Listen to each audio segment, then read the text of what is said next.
Kita belajar dulu dari negara yang sudah maju ya. Ya. Kalau di Amerika sendiri kayak gimana sih? Jadi di Amerika itu ada yang namanya LMK juga. LMK namanya mereka disebut PRO, Performing Right Organization atau CMO, Collecting Management Organization. Mereka ada beberapa nama, ada BMI, ada ASCAP, ada macam-macam ya. Nah di Inggris juga ada PRS dan di Australia ada APRA. Di BMI sama ASCAP sama PRS itu mereka bisa apabila si pencipta lagu merasa mereka tidak puas dengan kinerja LMK-nya sana dengan BMI dengan ASCAP sekarang, kalian boleh melakukan opt-out.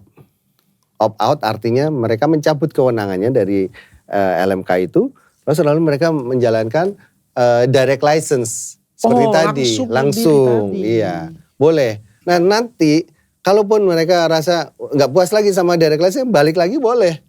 Opt-out and opt-in bisa melakukan itu. Nah, syaratnya adalah bahwa si LMK itu bilang, syaratnya adalah kamu ngasih tahu jauh-jauh hari sebelumnya, umpamanya seminggu sebelum acara lu ngasih tahu supaya tidak terjadi apa? Tidak terjadi double collecting.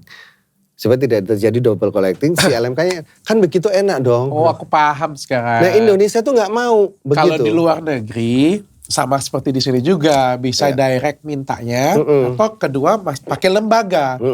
Kalau lembaga ini kita anggap bagus ya lembaga aja yang jalanin. Kalau nggak mau bagus direct aja. Iya. Nah pertanyaannya kayak tapi gini. Tapi di Indonesia direct ini ditentang. Direct itu ditentang? Ditentang. Karena dianggap melanggar ada kok statementnya dari LMKN bilang bahwa pencipta lagu tidak boleh melakukan ini. Yang boleh melakukan adalah LMKN. Tapi katanya Mas Ahmad Dhani sendiri katanya. Ya berarti mereka asal ngomong saja kan. Tapi mereka sempat menyampaikan itu di media. Ada kok beritanya.